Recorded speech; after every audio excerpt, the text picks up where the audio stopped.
तो वक्फ कानून को लेकर शहर शहर अवरोध जारी है। कोलकाता से लेकर जयपुर तक जुम्मे की नमाज के बाद मुसलमान वक्फ कानून के विरोध में सड़कों पर उतरे, लेकिन इस दौरान कुछ ऐसी तस्वीरें और बयान सामने आए जो इस विरोध प्रदर्शन की मंशा पर सवाल उठाते हैं। वक्फ कानून के विरोध में हुए प्रदर्शन पर एक रिपोर्ट देखिए।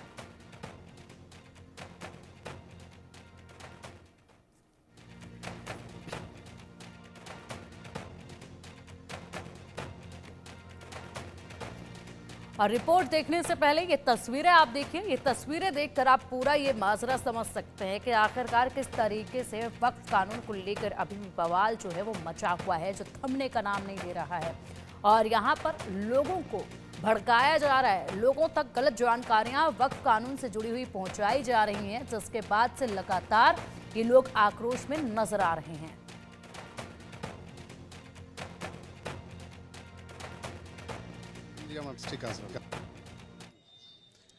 গতকালকে আমরা পুরো দোকান বলেন, লজ বলেন, সামনের যে সব পার্টিশন সেগুলো আমাদের অলরেডি কালকে পুরো সব তালা বন্ধ ছিল এবং পিছনে যে সব দরজাগুলো আছে সেগুলো তো অলরেডি আপনার তালা বন্ধ ছিল। হোটেল আমাদের পুরো বন্ধ ছিল, যে হয়তো কি জানি হয়তো কোনো একটা দুর্ঘটনা হয়তো আসতেই পারে বার কিছু আর কিছু, কিন্তু যে ঘটনাটা ঘটেছে গতকালকে সেটা হয়তো আমাদের কল্পনার বাইরে। আমরা এতটা আশা রাখিনি যে আমাদের এতটা ক্ষতি করে ফেলবেন। আপনার হোটেলে যতগুলো আসবাবপত্র থেকে শুরু করে, ফ্রিজ থেকে শুরু করে, তারপরে হোটেলের সরঞ্জাম থেকে শুরু করে, আসবাবপত্র থেকে শুরু করে, আমাদের এই লজের যে অফিস রুম বা রিসেপশন রুম সেখানে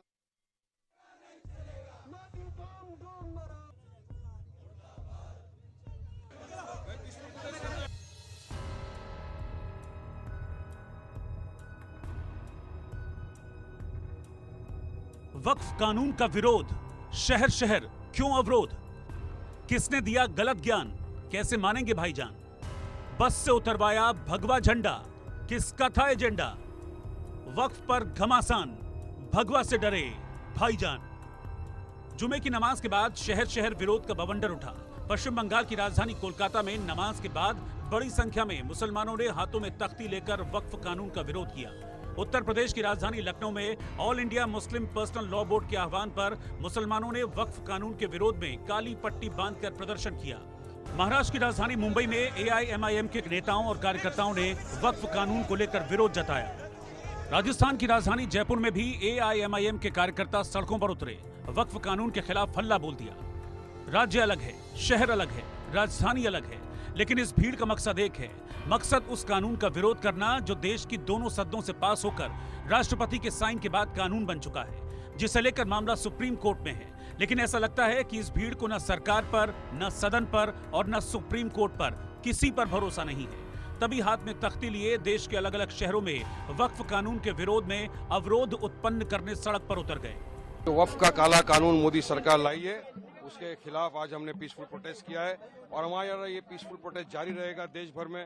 मैटर सुप्रीम कोर्ट में पेंडिंग है, 16 को सुनवाई होने वाली है, लेकिन हमको संविधान ने अधिकार दिया है कि हम कानून अगर नहीं मानते, काला कानून है, ये मुसलमानों के राइट टू प्रैक्टिस रिलीजन में इंटरफेरेंस है, यह संवैधानिक है, संविधान का गला घोटा जा रहा है मोदी सरकार द्वारा। तो हम चाहते हैं कि फौरी तौर से ये कानून वापस लिया जाए।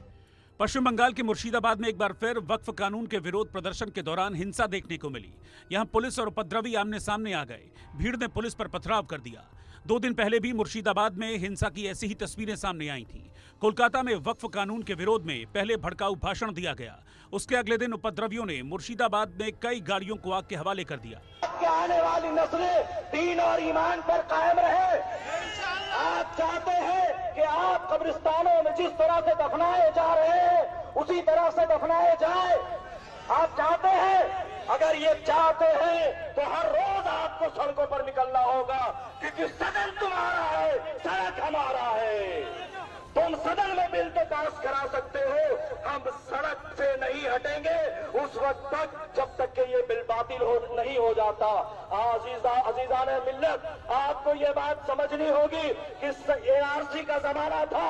एनआरसी में आप हजरात की ताकत ने उस बिल को पेंडिंग किया है, लेकिन ये ना समझे वो खतरा आपके सरों से टला है, वो खतरा अभी बाकी है। अगर ये बिल पास तो हो गया है, अगर इसको आपने सरेखम तस्लीम कर लिया तो यकीन जाने एनआरसी भी लागू होगा।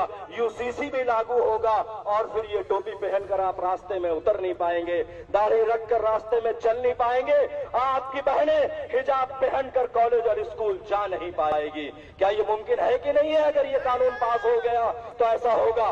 कोलकाता से ऐसी तस्वीरें अवाम हो चली हैं। इस तस्वीर को बीजेपी नेता शुभेंदु अधिकारी ने अपने एक्स अकाउंट पर अपलोड किया। तस्वीर कोलकाता की बताई जा रही है, जिसमें दिख रहा है कि एक बस में भगवा झंडा लगा है, जिसे वक्फ कानून का विरोध कर रही भीड़ रोक लेती है और बस वाले से जबरन भगवा झंडा उतरवाती है। इस दौरान यहां दीदी की पुलिस मौजूद थी, लेकिन वो तमाशा देखती रही। अपनी जान बचाने के डर से बस ड्राइवर भगवा झंडा उतार देता है। देखिए, आस्था का प्रतीक में हाथ दिया, वो बीजेपी का फ्लैग नहीं था, वो जय श्री राम वाला फ्लैग था, वो हिंदू का फ्लैग था। पूरा विश्व का हिंदू का आस्था के ऊपर आघात कर दिया। कहाँ आघात किया? कलकत्ता, जहां भगवा लगा के स्वामी विवेकानंद ने 1893 में शिकागो में हमारे हिंदू समाज और देश को बहुत ऊंचा पर ले गया। स्वामी जी का बर्थ प्लेस में भगवा झंडा जिस तरीके से ड्राइवर को ऊपर रेडिकल ने प्रेशर करके खुलाया, माने दिन दहाड़े पुलिस का सामने, ये बहुत शर्म की बात है। अब सवाल यह है कि यह विरोध वक्फ कानून का था या भगवा झंडे का। भगवा झंडे से इस भीड़ को क्या परेशानी थी? इस भीड़ ने भगवा झंडे को क्यों उतरवाया, जबकि यही भीड़ फिलिस्तीन और हमास के झंडे लहराती देखी गई, जिस पर बीजेपी ने हमला बोला है। राणा सांगा पर आपत्ति जताएंगे, औरंगजेब को अपना रहनुमा बताएंगे और अब प्रोटेस्ट करेंगे वक्फ का और हमास और हिजबुल्लाह के पोस्टर लहराएंगे। ये कौन सी जाहिलियत भरी मानसिकता है? आतंक का समर्थन, हिंसा का समर्थन, ये भारत की धरती पर स्वीकार नहीं किया जा सकता। इस पूरे मामले में पुलिस को, प्रशासन को बहुत चिन्हित करके ऐसे लोगों के साथ कठोरता से कार्रवाई करनी चाहिए जो हिंसा के रहनुमाओं को अपना रहनुमा मान रहे हैं, हिंसा करने वालों को अपना नायक घोषित कर रहे हैं। बंगाल में जो हो रहा है, बंगाल से जो तस्वीर सामने आ रही है, रामनवमी का विरोध, भगवा झंडे का विरोध, लेकिन वक्फ कानून के लिए सड़क पर उतरने वालों का स्वागत। इसे देखकर विपक्ष पूछने लगा है, क्या बंगाल को ममता बांग्लादेश बनाना चाहती हैं? ये ममता बनर्जी के मंत्री सिद्दीकुल्ला चौधरी हैं। वक्फ के नाम पर ये मुसलमानों को खुल्लम खुल्ला भड़का रहे हैं। सुनिए अपनी जहरीली जुबान से ये क्या तकरीर कर रहे हैं। कोलकाता के यदि बोलताम जैम करबो तो 50টা জায়গায় 2000 করে বসে যেতাম।